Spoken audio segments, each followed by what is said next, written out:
Hello friends, welcome back to my channel. Episode के start में दिखाते हैं कि येन जो होता है अपने ही ख्यालों में बैठा हुआ होता है। यूरे को गए हुए 2 साल हो गए होते हैं, लेकिन येन उसे अभी भी नहीं भूला होता है। वो अपने ख्यालों में यूरे को ही सोच रहा होता है।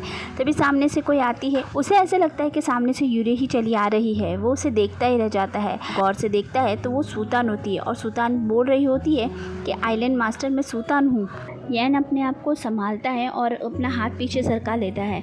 दावरू भी वहाँ पर आ जाता है। येन कहता है कि आप लोगों ने बहुत अच्छा काम कर रहे हो, इसी तरह करते रहना। और वो ये भी बोलता है कि छठा राजकुमार आने वाले हैं तो हमें उनके स्वागत की तैयारी करनी चाहिए।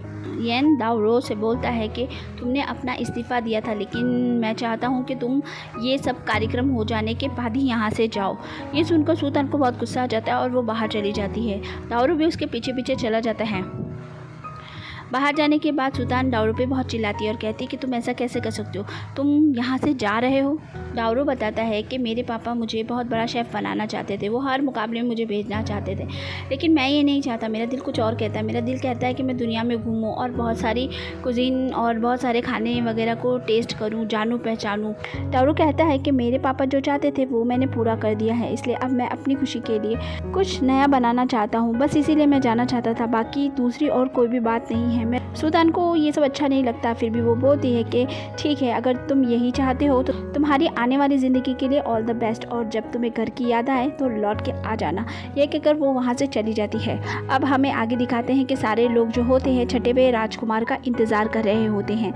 जब छठा राजकुमार वहाँ पर आता है तो सारे देखकर उसको हैरान हो जाते हैं, लेकिन फिर भी येन जो होता है बहुत आदर के साथ उनको सम्मान देता है। ये देखकर छठा राजकुमार कहता है कि वाह, मैंने सोचा नहीं था। लेकिन फिर वो लोग अंदर चले जाते हैं। अंदर जाने के बाद सारे लोग आदर के साथ उन्हें सम्मान देते हैं। छठा राजकुमार जो होता है सब लोगों को उनकी ड्यूटी बताता है, क्योंकि महाराज का जन्मदिन होता है, इसीलिए कोई कमी नहीं होनी चाहिए। छठा राजकुमार चाहता था कि सब कुछ परफेक्ट होना चाहिए। वो सब लोगों को उनकी जिम्मेदारी बता देता है।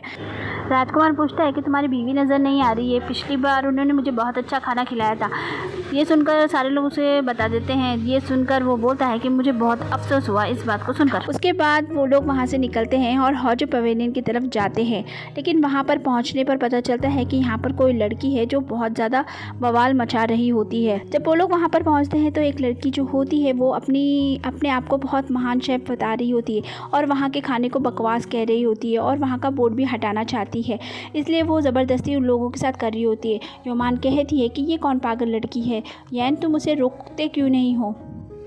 राजकुमार कहता है कि ये लड़की अभी अभी नई नई शेफ़ बनी है, इसने अभी 3 महीने पहले ही अपना पूरा कोर्स ख़त्म किया है। आगे दिखाते हैं कि वो लड़की मान ही नहीं रही होती, सूतान के साथ भी बहुत बहस करती है और उसके बाद वो सीढ़ी पे चढ़कर उस बोर्ड को उतारने की कोशिश कर रही होती है, लेकिन नीचे इतने लोग आपसरी में झगड़ रहे होते हैं कि सीढ़ी से उसका पैर फिसल जाता है और वो नीचे गिरने वाली होती है। येन उसको बचा लेता है। येन जब उसे बचाकर नीचे लाता है तो उसकी आँखों को देखकर उसे यूरे याद आ जाती है। वो उसे देखकर कहता है, क्या मैं आपको जानता हूँ, आप अपना चेहरा दिखा सकती हो। तो वो कहती है कि क्या मुझसे फ्लर्ट कर रहे हो, और ये कहकर वो साइड में हो जाती है। तभी राजकुमार बीच में आ जाता है और वह कहता है कि मैं इसे जानता हूँ, तो अब हमें यहाँ से चलना चाहिए। अब लोग फिर से मेंशन में पहुँच जाते हैं। वो लड़की जो होती है अभी तक अपनी बड़ाइयाँ कर रही होती है और सबको नीचा दिखा रही होती है। दावरू को भी कहती है कि मुझसे मुकाबला करो। ये सुनकर राजकुमार बोलता है, अब बहुत बहुत हो गया, अब बंद कर दो ये सब कुछ और माफ़ी मांगो इन लोगों से। राजकुमार जो होते हैं वो बताते हैं कि मैं आप लोगों को इसका इंट्रोडक्शन देना चाहता हूँ। इसका नाम यिंगनिंग है और ये जो है बहुत अच्छी शेफ़ है और मेरे साथ हेल्प कराने के लिए ही ये वहाँ से आई है, तो प्लीज़ आप लोग इसका बुरा मत मानिएगा, ये थोड़ी चंचल मिजाज की है। उसके बाद राजकुमार बोलते हैं कि जाओ और जाकर आइलैंड मास्टर से माफ़ी मांगो। येन बोलता है कि नहीं, ये तो बहुत मामूली चीज़ है, कोई बात नहीं। लेकिन फिर भी वो माफ़ी मांगने के लिए उसके पास आती है और वो हाथ मिलाना चाह रही होती है, लेकिन येन जो है उसका हाथ ही पकड़ लेता है और उसे यूरे कह के बुलाता है। वो बोलती है, मैं यूरे नहीं। राजकुमार कहता है कि ये मेरी पुरानी दोस्त है। आगे येन बोलता है कि आज का दिन तो बर्बाद हो गया, लेकिन कल हम अच्छी दावत करेंगे, इसलिए अभी आप लोग जाकर आराम कर लीजिए। आगे वो लोग चले जाते हैं। येन जो होता है दावरू के साथ में जाता है और डिश को टेस्ट करता है जो उस लड़की ने बनाई होती है। वो लोग उसे टेस्ट करते हैं तो उन्हें लगता है कि ये स्वाद तो यूरे का स्वाद है, और वो दोनों अब जानना चाहते थे कि आखिर ये लड़की है कौन, क्योंकि उन लोगों ने उसका चेहरा तो देखा नहीं होता है। आगे हमें दिखाते हैं कि मिस जिन जो होती है वो बहुत ही ज़्यादा परेशान लग रही होती है। वो कुछ बताना चाहती है लेकिन वो बता नहीं पा रही होती है। आगे सीन में दिखाते हैं कि वो लड़की जो होती है राजकुमार के कमरे में होती है। राजकुमार कहता है कि संभल कर रहना, क्योंकि येन तुम्हारी आंखों को देखकर इतना फिदा हो गया है, लेकिन जब वो तुम्हारा चेहरा देखेगा तो उसका क्या हाल होगा, इसलिए तुम अब बात को संभाल लेना, कोई गलती नहीं होनी चाहिए। और यहाँ हमें समझ में आ जाता है कि ये यूरे ही है और इसकी याददाश्त जा चुकी है। राजकुमार ने उसे बचा लिया था और वो अब उसे ऐसी दवाई देता है जिसकी वजह से वो अपनी याददाश्त खोई हुई रहे। राजकुमार कहता है कि अब तुम जाकर आराम करो, कल बताऊंगा मैं तुम्हें क्या करना है। जब वो चली जाती है तो नाजी अपने असली रूप में आ जाता है। राजकुमार बोलता है कि उसे संभालना बहुत मुश्किल हो रहा है, दवाई भी अब खत्म होने वाली है। राजकुमार कहता है कि ये सब कुछ जल्दी ख़त्म नहीं हुआ तो वो सब कुछ जान जाएगी और उसे संभालना बहुत ही ज़्यादा मुश्किल हो जाएगा। राजकुमार चाकू को देखकर कहता है कि नाजी तुम्हें इसे जल्दी से ठीक करना होगा, तुम्हारे पास 7 दिन है। नाजी कहता है कि अगर मैंने ऐसा किया तो मेरी सारी शक्तियाँ चली जाएगी और मैं बहुत ज़्यादा कमज़ोर महसूस करूँगा। और नाजी ये भी बोलता है कि इस काम में पूरा 1 महीना लगने वाला है। राजकुमार कहता है चाहे कुछ भी हो जाए तुम्हें जल्द से जल्द करना ही होगा। नाजी उस चाकू को ठीक करने की कोशिश शुरू कर देता है। आगे किचन का सीन दिखाया जाता है जहाँ पर बहुत ही ज़ोर शोर से खाने की तैयारी चल रही होती है। दारू और सुल्तान जो है वो आमने सामने होते हैं। सुल्तान कहती है चलो जल्दी करो। दारू से कुछ कहना चाहता था लेकिन सुल्तान बोलती है अभी नहीं, बाद में। दोनों वहाँ से निकलते हैं और खाने वाले हॉल की तरफ चले जाते हैं। खाने का कार्यक्रम शुरू हुआ ही होता है, तभी वहाँ पर यांग नीन आ जाती है और वो बोलती है कि मैंने आप लोगों के साथ में बहुत कल बदतमीज़ी से बात की थी, आज मैं माफ़ी मांगना चाहती हूँ, तो मैं एक डांस परफॉर्मेंस देना चाहती हूँ, तो क्या मैं कर सकती हूँ। यान बोलता है हाँ बिल्कुल। राजकुमार उसे इजाज़त देता है तो वो अपना डांस शुरू कर देती है। वो नाचते नाचते यान के पास आकर नाचने लग जाती है। तभी अचानक उसका नकाब हट जाता है। सारे लोग उसे देखकर खड़े हो जाते हैं। यान उसे यूरे बोलता है और उसे कस के गले लगा लेता है। वो उसे झटके से हटाती है लेकिन यह बोलता है कि यूरे। वो बोलती मैं यूरे नहीं हूँ। राजकुमार इस बात को क्लियर कर देता है कि वो मेरी दोस्त है, ना कि तुम्हारी बीवी। यान सोचता है कि अब मैं अपने तरीके से पता लगाऊंगा कि आखिर सच्चाई है क्या। आगे हमें सुल्तान और दारू को दिखाया जाता है जो दोनों भी इसी बारे में बात कर रहे होते हैं। सुल्तान दारू से कहती है कि मैं तुम्हारे साथ हूँ तो हम मिलकर ये पता ज़रूर लगा लेंगे कि वो यूरे है या नहीं। आगे हमें राजकुमार के साथ येन को दिखाया जाता है जो कि उसको पूछ रही होती है कि आखिर अब हमें और क्या करना चाहिए। राजकुमार उसको बोलता है कि तुम्हें कुछ करने की ज़रूरत नहीं है, तुम्हारा चेहरा ही सब कुछ कर देगा। येन बोलती है कि हावियान इतना बेवकूफ़ नहीं लगता है। राजकुमार कहता है कि हर चालाक इंसान की कोई कमज़ोरी तो ज़रूर होती है और उसकी कमज़ोरी है उसकी बीवी यूरे। 2 साल पहले उसका एक्सीडेंट हो गया था लेकिन उसके बाद भी उसने ये नहीं माना कि वो अब इस दुनिया में नहीं है, और तुम्हें देखने के बाद तो उसे यकीन हो गया होगा कि यूरे ज़िंदा है और तुम्हारे बारे में जानकारी ज़रूर निकालेगा। लेकिन तुम फिक्र मत करो, तुम्हें बस अपनी अदाएँ दिखानी है और तुम्हारा काम हो जाएगा, समझ गई। तुम्हें जो मैंने बताया है वैसा ही करती जाना। वो बोलती है ठीक है। आगे रात का सीन दिखाया जाता है। येंग जो है अपने तकिए के नीचे एक बड़ा सा चाकू लेकर सोती है। येन जो है उसके कमरे में आ जाता है और उसे याद आता है कि यूरे की पीठ पर एक निशान था, इसलिए वो ये देखना चाहता था। वो उसके करीब आकर बैठ जाता है और उसे कोशिश कर रहा होता है कि वो निशान को देखे, लेकिन वो करवटें बदल रही होती है। ये देखकर येन बोलता है कि अरे ये तो बिल्कुल यूरे की तरह ही सोती है। तभी येन जो है दूसरी तरफ करवट लेते ही देखने लगता है तो वो फ़ौरन उठकर बैठ जाती है और उसे कहती है मेरे कमरे में तुम क्या कर रहे हो, क्या सोच कर आए थे, और बहुत ही कुछ बोल रही होती है।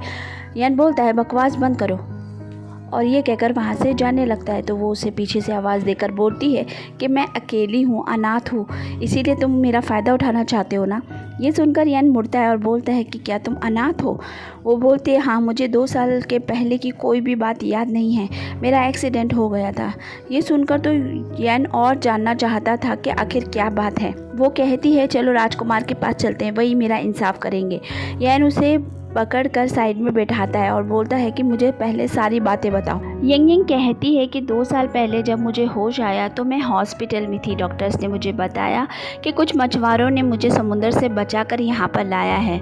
मेरे पास जीने के लिए कुछ नहीं था, इसीलिए मैं वहीं पर काम करने लगी। मुझे और कुछ नहीं आता था, बस खाना बनाना ज़रूर आता था, इसलिए मैं वहीं खाना बनाने का काम करने लगी। कुछ समय के बाद जब राजकुमार का वहाँ पर आना हुआ तो उन्होंने मुझे टैंग यंग यंग कह के बुलाया और वो मुझे अपने साथ कैपिटल लेकर आ गए। राजकुमार मुझे अपने साथ यहीं पर ले आए, बस, और इससे ज़्यादा मुझे कुछ नहीं पता। ये सुनकर येन बोलता है कि मेरी बीवी भी 2 साल पहले समुद्र में गिर गई थी। ये दोनों बातें एक जैसी ही लग रही है, काफ़ी मिलती मिलती है। यंगनिन बोलती है कि कैसे मिलती मिलती है। वो उसका हाथ पकड़ने की कोशिश करता है तो वो अपना हाथ पीछे सरका कर बोलती है, अगर तुमने ज़्यादा कुछ किया तो मैं मार लूँगी अपने आप को।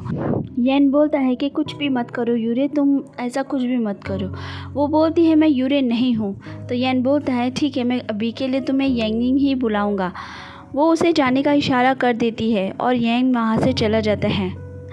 उसके जाने के बाद वो सोचती है कि कितना बेवकूफ़ है, मेरी बातों में आ गया। आगे येन सोचता है कि आखिर राजकुमार उसे यहाँ क्यों लाया है और उसने मुझसे झूठ क्यों बोला कि वो यूरे का बहुत पुराना दोस्त। आगे हमें दिखाते हैं कि मिस जिन जो होती है वो येन के दरवाजे के बाहर खड़ी हुई होती है और वो सोच रही होती है कि मुझे उन्हें बता देना चाहिए। येन जब बाहर आता है तो मिस जिन उसे बताना चाह रही थी, लेकिन तभी जिंजू भागता हुआ आता है और बोलता है कि मैडम यूरे की पूरी फैमिली यहाँ पर आई हुई है। ये सुनने के बाद येन फ़ौरन भागकर वहाँ से निकलता है। आगे हमें दिखाते हैं कि सुल्तान और योमान जो होती है वो दोनों पता लगाने की कोशिश कर रही होती है कि ये यूरे है या नहीं। उसके पापा उसे यूरे कह के बुलाते हैं। वो कुछ समझ नहीं पा रही होती, इसीलिए उन लोगों के साथ बैठ जाती है और गेम खेलने लग जाती है। येन वहाँ पर आता है और बोलता है कि ये सब क्या चल रहा है और वो येन यंगनिन को लेकर बाहर निकल जाता है। यंगनिन बोलती है कि मुझे कुछ पकाना है। वो उसे किचन में ले आता है। वहाँ पर वो वही मिठाई बनाती है जो उसके पापा ने उसे लाइब्रेरी में खिलाई थी। ये देखकर येन बोलता है कि ये तो, और वो जब उसे खा के देखता है तो स्वाद भी बिल्कुल वही होता है और उसे वो पल याद आ जाता है जब यूरे ने उसके लिए वो मिठाई बनाई थी। यंगनिन जो है मन में सोच रही होती है कि कितना अच्छा हुआ मैंने सब कुछ पता लगा लिया था कि आइलैंड मास्टर को ये मिठाई बहुत पसंद है। लेकिन तभी उसके सीने में दर्द शुरू हो जाता है और वो अपनी दवाई निकालने के लिए बोलती है। येन उसे दवाई खिला देता है, तब वो थोड़ी ठीक हो जाती है। आगे येन जो होता है उसे गोद में उठाकर लेके चला जाता है। तो फ्रेंड्स, एपिसोड हो जाता है यहीं पे ख़त्म। अगर आपको मेरा एक्सप्लेनेशन पसंद आया है तो वीडियो को लाइक कीजिए, शेयर कीजिए। चैनल पे नए हैं तो सब्सक्राइब करना बिल्कुल भी मत भूलिए। मिलती हूँ नेक्स्ट वीडियो में। Bye bye.